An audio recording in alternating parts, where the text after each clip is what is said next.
यदि हम अमीर बनना चाहते हैं और फाइनेंशियल फ्रीडम हासिल करना चाहते हैं, वो भी बिना किसी रिस्क लिए, तो हम सब ये इंडेक्स फंड के जरिए अचीव कर सकते हैं। इंडेक्स फंड में इन्वेस्ट करके हम एक बहुत ही अच्छा रिटर्न भी जनरेट कर सकते हैं, वो भी बिना किसी रिस्क लिए।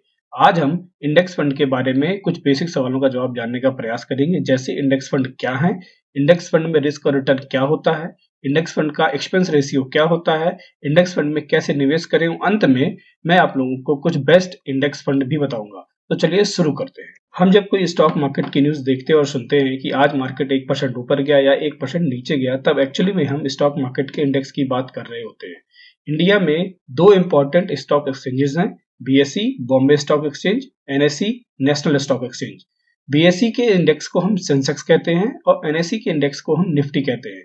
बीएसई और एनएसई में वैसे तो टोटल 5000 से भी ज्यादा कंपनियां लिस्टेड हैं, लेकिन इनके इंडेक्स में केवल टॉप परफॉर्मिंग कंपनीज ही शामिल की जाती हैं।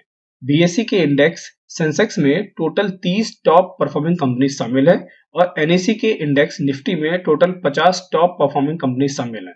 इसको समझने के लिए हम वेबसाइट पर चलते हैं tickertip.in। स्टॉक मार्केट में लगभग 5000 कंपनियां लिस्टेड है, जैसा कि हम जानते हैं, और इनमें से सारी कंपनियां अच्छी नहीं होती हैं, इनमें से कुछ गिनती की कंपनीज ही होती हैं, इसमें मेजॉरिटी लोग इन्वेस्ट करते हैं। इसलिए इंडिया की टॉप 50 बड़ी और अच्छी कंपनियों को मिलाकर एक ग्रुप बनाया गया है, जिसे हम निफ्टी के नाम से जानते हैं। और जब हम किसी इंडेक्स में इन्वेस्ट करते हैं, तो आप एक्चुअली इन 50 कंपनियों में इन्वेस्ट कर रहे होते हैं। और ये जो 50 कंपनीज हैं वो इतनी इंपॉर्टेंट और अच्छी हैं कि ये बाकी की जो बची हुई 4500 कंपनीज हैं, उनकी मार्केट शेयर को कवर कर लेती हैं। यदि आप यहाँ पे आप जाके ओवरव्यू में आप देखेंगे, तो तकरीबन ये 49.1.61% का मार्केट कैप एक्वायर किया हुआ है, और बाकी का जो 50% बच रहा है उसमें 4500 कंपनियां हैं। इसी से आप इसकी क्वालिटी का अंदाजा लगा सकते हैं। इसलिए जो ये 50 कंपनियां हैं, इनका जो स्टॉक प्राइस होता है ये हमेशा हाई रेट पे ट्रेड होता है, और ज्यादातर म्यूचुअल फंड के पोर्टफोलियो में भी यही कंपनीज होती हैं। शॉर्ट टर्म में यदि देखा जाए, तो ये जो स्टॉक, ये जो इंडेक्स होता है, ये मार्केट की दिशा या डायरेक्शन बताने का काम करता है। यदि मान लेते हैं कि आज के दिन कोई इंडेक्स 1% ऊपर जा रहा है, तो इसका मतलब ये है कि इस स्टॉक मार्केट में लिस्टेड कंपनियां में से ज्यादातर कंपनीज आज अच्छा कर रही हैं, अच्छा बिजनेस कर रही हैं, उनका मार्केट प्राइस ऊपर जा रहा है। निफ्टी लॉन्ग टर्म में एक्चुअली देश की इकोनॉमी के बारे में भी बताता है। यदि हम मैक्स में लगा के इसको देखते हैं, हमने मैक्स में लगा दिया है, हम देखते हैं कि 2003 से इसने अपनी जर्नी को यदि हम चेक करें, ये ऊपर नीचे होते हुए काफी ऊपर जा रहा है। देश की जीडीपी और इकोनॉमी के हिसाब से ये निफ्टी ऊपर नीचे हो रहा है। यदि इस पीरियड को हम देखें, तो ये तकरीबन 2020 का पीरियड है, जब कोरोना का टाइम था और मार्केट ने डिप लिया था, तो हमें काफी नुकसान हुआ था।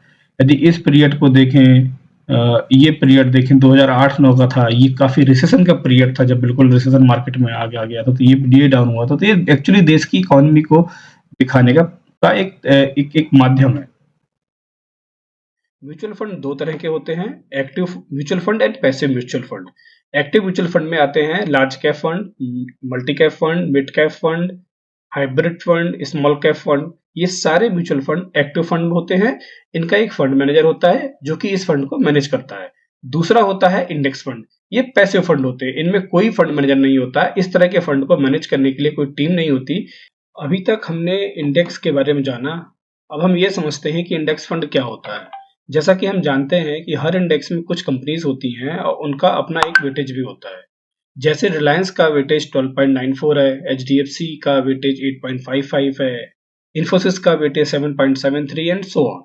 इंडेक्स फंड लगभग इसी रेशियो में, या हम ये कह सकते हैं कि इसी वेटेज में स्टॉक मार्केट में इन्वेस्ट कर देते हैं, और जब इंडेक्स में कोई चेंजेस होते हैं तो वो भी अपनी इन्वेस्टमेंट को उसी हिसाब से अपडेट कर देते हैं। इंडेक्स फंड भी उन्हीं फंड हाउसेस के होते हैं, लेकिन बस इसमें कोई फंड मैनेजर या कोई टीम मैनेज करने के लिए नहीं होती है। जैसा कि हम जानते हैं कि इंडेक्स फंड एक तरह का पैसिव फंड होता है, इसलिए इंडेक्स फंड में किसी भी तरह की स्ट्रेटजी की या किसी भी तरह की रिसर्च की या किसी भी स्किल की कोई जरूरत नहीं होती है, और इसलिए इसको मैनेज करने के लिए कोई मैनेजर या कोई टीम भी नहीं होती है, और इसी कारण से इंडेक्स फंड का एक्सपेंस रेशियो बहुत कम होता है।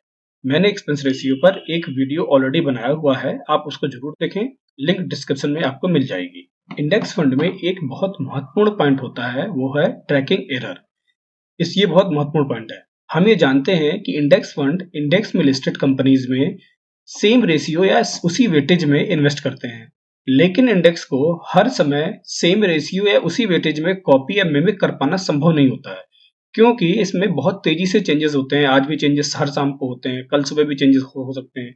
इसलिए जो इन्वेस्टमेंट में जो एरर आती है उसको हम ट्रैकिंग एरर कहते हैं, और इस वजह से एक्चुअल इंडेक्स और इंडेक्स फंड के रिटर्न में थोड़ा अंतर हमेशा रहता है। जैसा कि हम देख सकते हैं कि ब्लू लाइन इंडेक्स को दिखा रही है और ऑरेंज लाइन इंडेक्स फंड को दिखा रही है, और इसमें एक बहुत थोड़ा सा अंतर रहता है। इसको ही हम ट्रैकिंग एरर कहते हैं, और ये अंतर 0.1 से लेके 0.5 तक किसी भी रेशियो में हो सकता है। निफ्टी जब 1995 में स्टार्ट हुआ था, तब से बहुत सारी कंपनीज इससे बाहर जा चुकी हैं। निफ्टी इंडेक्स जो होता है वो हर 6 महीने में अपडेट होता है, तो हर 6 महीने में जो उस समय की टॉप परफॉर्मिंग कंपनीज होती हैं वो इस निफ्टी इंडेक्स में आ जाती हैं, और जो अच्छा नहीं कर रही होती हैं वो इंडेक्स से बाहर चली जाती हैं। तो हर बार कुछ नई कंपनी आती हैं, कुछ एग्जिस्टिंग कंपनियां बाहर जाती हैं। निफ्टी की कंपनीज को यदि हम इनके जो इनका वेटेज है इसको हम चेक करें, तो निफ्टी कंपनीज में हर सेक्टर की अलग अलग कंपनी है। जैसे यदि आप देखते हैं तो ये आपकी रिलायंस इंडस्ट्री है, ये बैंकिंग इंडस्ट्री है, एचडीएफसी बैंक है, आईटी इंडस्ट्री से इन्फोसिस बैंक है।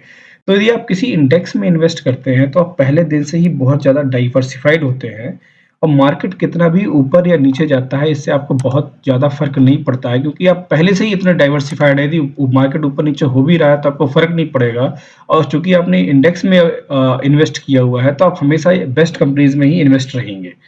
किसी भी इंडेक्स फंड में इन्वेस्ट करने के पहले हमें 3 बातों का ध्यान जरूर रखना चाहिए।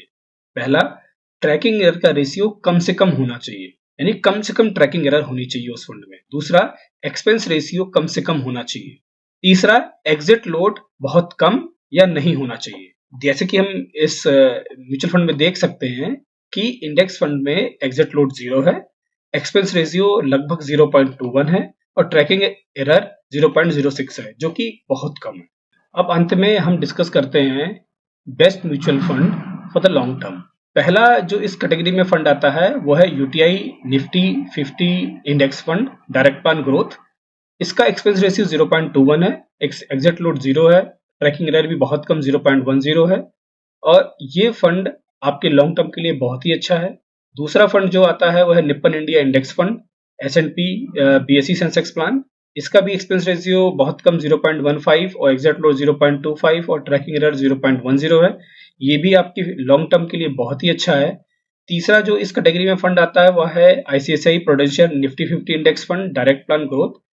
इसका भी एक्सपेंस रेशियो 0.18 है, एग्जिट लोड कोई भी नहीं है, ट्रैकिंग एरर 0.10 है।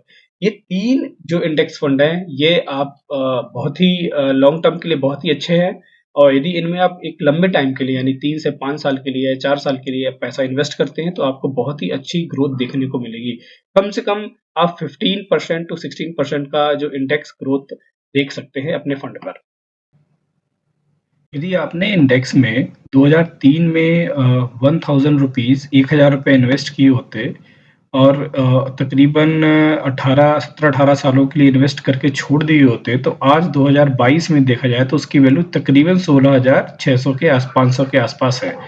यदि इसके टोटल सीएजीआर को यदि हम कैलकुलेट करें तो हमने 1000 रुपीज़ इन्वेस्ट किए हैं, फाइनल जो उसकी वैल्यू दिखा रहा है अप्रॉक्सीमेटली 16,500 दिखा रहा है, वो हमने करीबन 18 साल के लिए 2003 से यदि 22 देखें तो 18-19 साल होते हैं, तो 18 साल मान लेते हैं, तकरीबन वो हमको 16.85 यानी 17% का रिटर्न दे रहा है। तो 17% का जो सीएजीआर एक बहुत ही अच्छा सीएजीआर माना जाता है, और ये इंडेक्स फंड इसी के आसपास आपको रिटर्न देते भी हैं।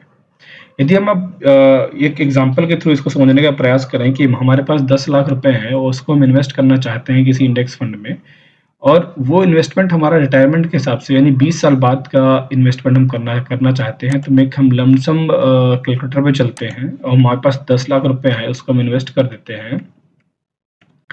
अब 10 लाख रुपए यदि हम अगले 20 साल के लिए इन्वेस्ट करते हैं, और हम ये जानते हैं कि हमको तकरीबन जो है 16-17% का रिटर्न मिलता है, तो हम यहाँ 17% मान लेते हैं रिटर्न हमको मिल रहा है। तो यदि अब यहाँ मैच्योरिटी वैल्यू देखें जो कि बहुत अट्रैक्टिव है, 2.31 सीआर होती है, जो कि एक बहुत बड़ा अमाउंट है और किसी भी टाइम पर रिटायरमेंट के लिए एक बहुत बड़ा कॉर्पस है।